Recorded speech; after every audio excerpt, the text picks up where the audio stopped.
Okay, I'm here with Laura Norris of Laura Norris Running, and just a little like behind the scenes. Laura is such an amazing, smart running coach and also a mentor of mine. So whenever I have a question related to coaching, I always go to Laura first because she seems to know, well, pretty You're much too everything. kind. So, Thank you. so I went to Laura to chat about why someone would be hitting a running plateau, and so she helped inform the article that I wrote about it. And so today we're going to talk about running plateaus and how to bust through running plateaus.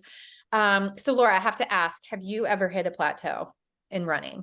Yes, I have. I feel like when I was in graduate school and trying to run my business with coaching, doing graduate school, had a toddler at home, something had to give, and that was running. So I backed off of my training deliberately, but with that came a plateau in performance. And sometimes that's the trade-off you have to make, and sometimes you know that the plateau is going to come.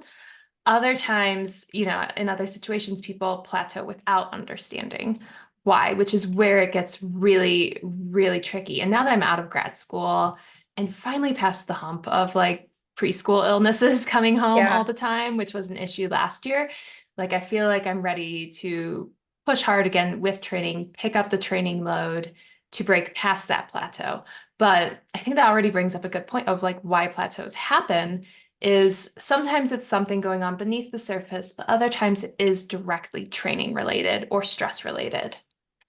Yeah, I think that's when it's frustrating is when, especially when you are training and you're running consistently and you are like, I'm putting in all the work and the needle is Mhm. not moving. And that happened to me several years ago where I my easy runs felt very hard.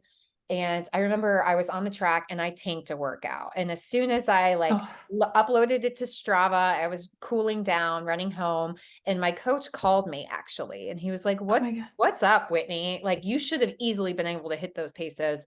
Um, and he was like, "I want you to go get your blood work done."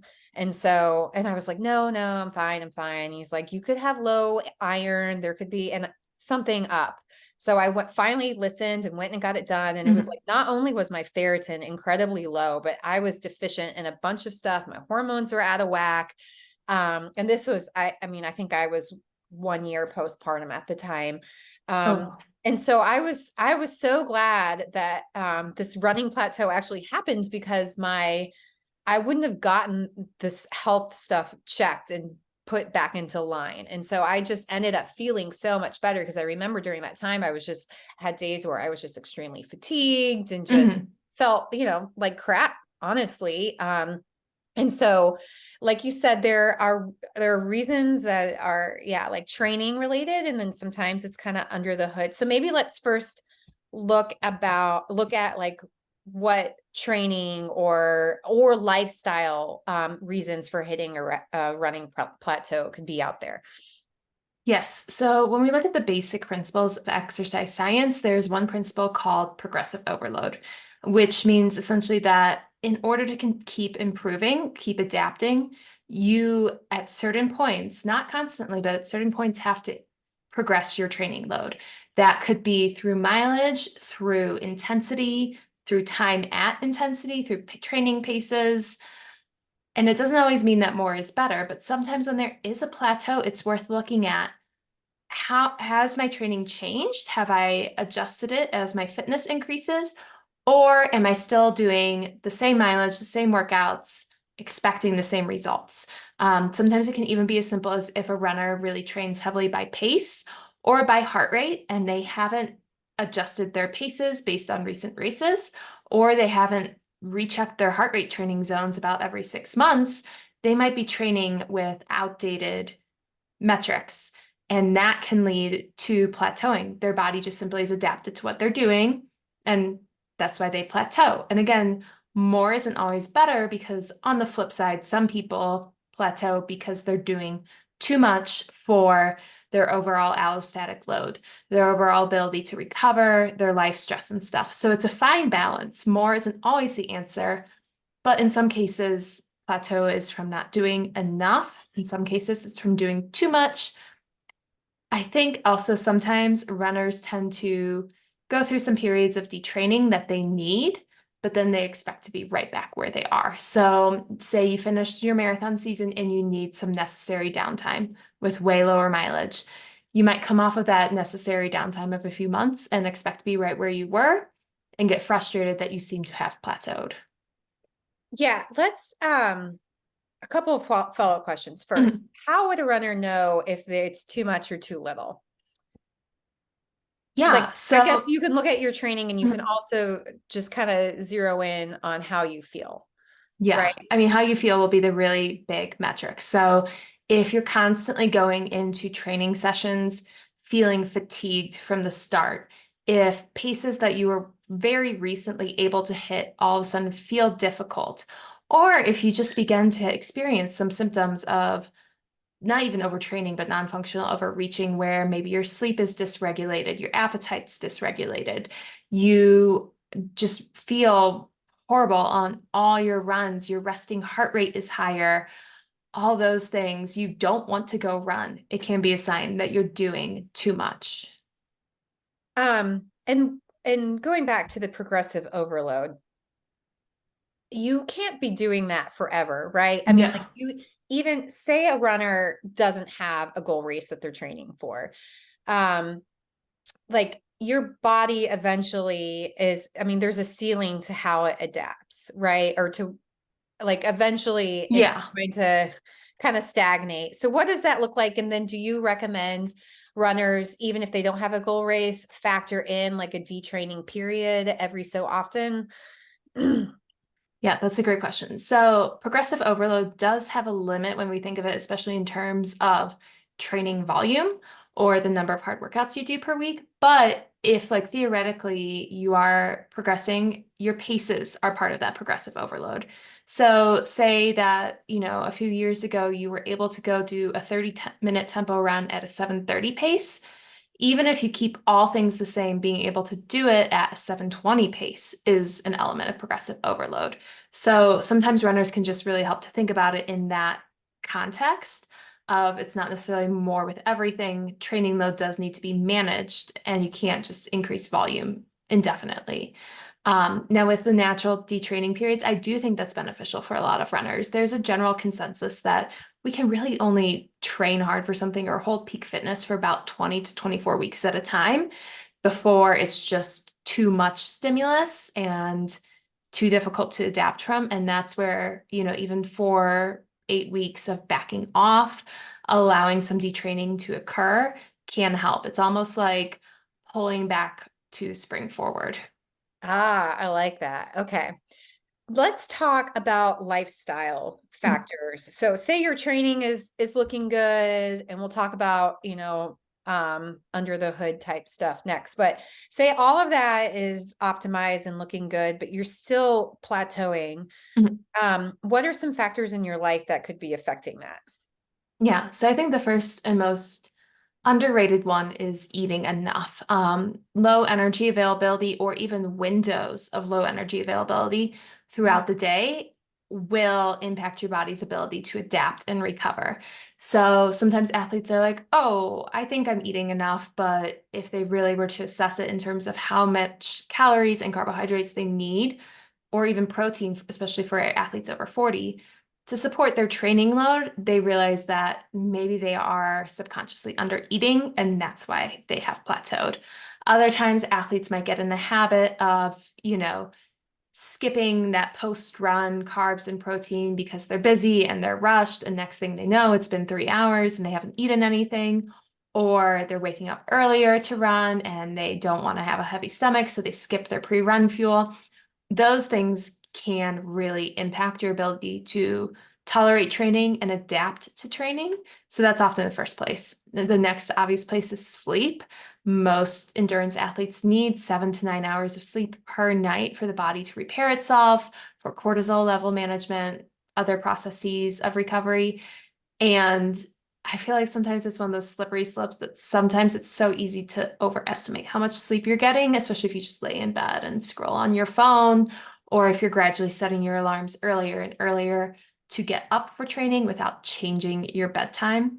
And then there's overall stress. Some people work jobs where they're on their feet a lot, some people have young kids plus work.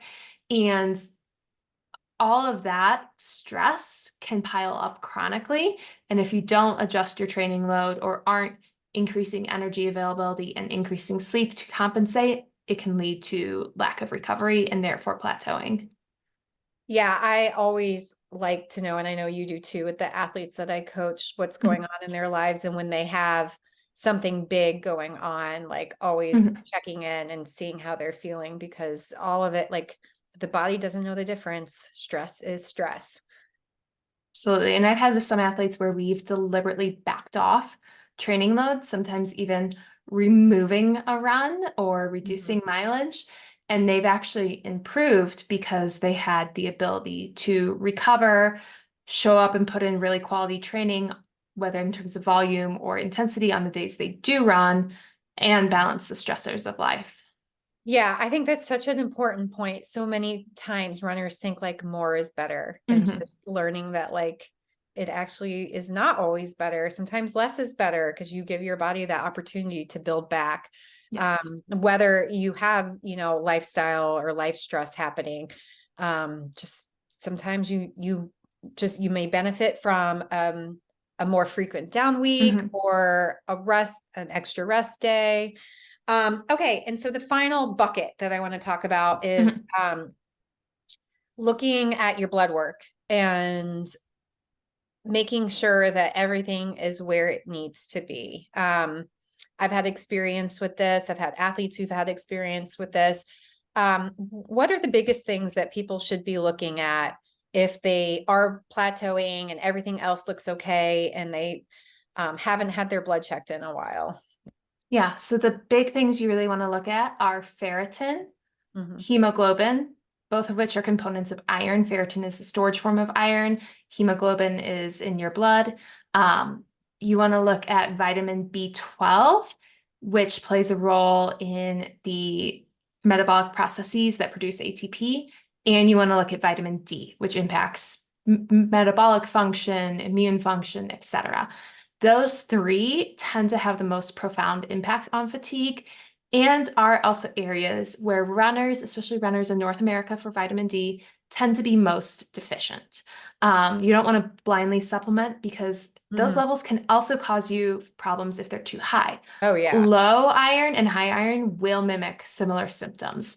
So that's why we always want to check. But iron will cause issues, even like low ferritin, the storage form, because of its role in carrying oxygen to your muscles. And a lot of times that is the problem. Oh The yeah. good thing, though, is there are often simple solutions in changing diet, in supplementation, etc. Oh yeah. Yeah. I mean, just even like using a cast iron pan, was low and I doubled up on my iron supplement and that helped. And then yeah, like I was low on D. That was one of the things I was low on. And so they Mhm. had me taking a high level. And then I did not take this as like a lesson to everybody. I didn't get my recheck because of life. And when I finally got it, I was at like near toxic levels of vitamin Oh, D, and my liver yeah. enzymes were all out of whack because of it. And so it's like that's another reason why you do not want to blindly supplement, and you want to make sure that you get checked. If you're on supplements, probably get checked. I mean, talk to your doctor about it, but get checked every Mhm. 6 months. Because yeah, you can have too much of a good thing. Yes, you can have too much of good things. And like a lot of times, if you do work with like an RD through this and they start you on a supplementation, usually it's a low dose supplementation. Like even if your ferritin's low, that doesn't mean that you want to go to the grocery store and pick out the highest dose iron supplement and just start stuffing it down your face. Like, like you said, other factors can impact it. It also is important to make sure that you are getting your blood work done at the appropriate time because hard exercise efforts can falsely elevate some of Yeah. these levels or falsely lower, depending on what thing you're measuring. So, like a lot of times you'll hear wait 2 days after a long run or a hard workout. And I Yes. know that's inconvenient, but it's very important. It is very important because yeah, like those liver enzymes would be Mhm. elevated because your liver is working hard Yeah. to break down all the damage that you've done. Yeah. So is there anything else that we didn't talk about? I mean, I think we covered the basics of it. The other thing I would leave people to say is use races to judge whether or not you're getting slower. Sometimes athletes will be like, oh my gosh, I'm getting so much slower because I deliberately slowed down my easy runs to Mm, get through this time of high stress. Easy runs are not your marker of whether you're plateauing or progressing. It's your hard workouts, it's your races. Everyone has bad days, and you want to look at the overall pattern of training.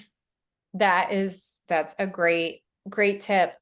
And if you've had several workouts, I would say when you haven't Mhm. nailed your mark, if it's like a one bad workout, isolated incident, Mhm. okay. But if it's repeating itself, I would say 2, 3 times or more in a row, then I think that's when you really need to take a step back and evaluate things. Yeah, yes, absolutely. Awesome. Laura, thank you so much for Of taking the course, thank time to you. chat. I always enjoy talking to you and learning from you. And so, yeah, we'll have to do it again. Yes, absolutely. Thank you for having me on. It was a pleasure. Thanks.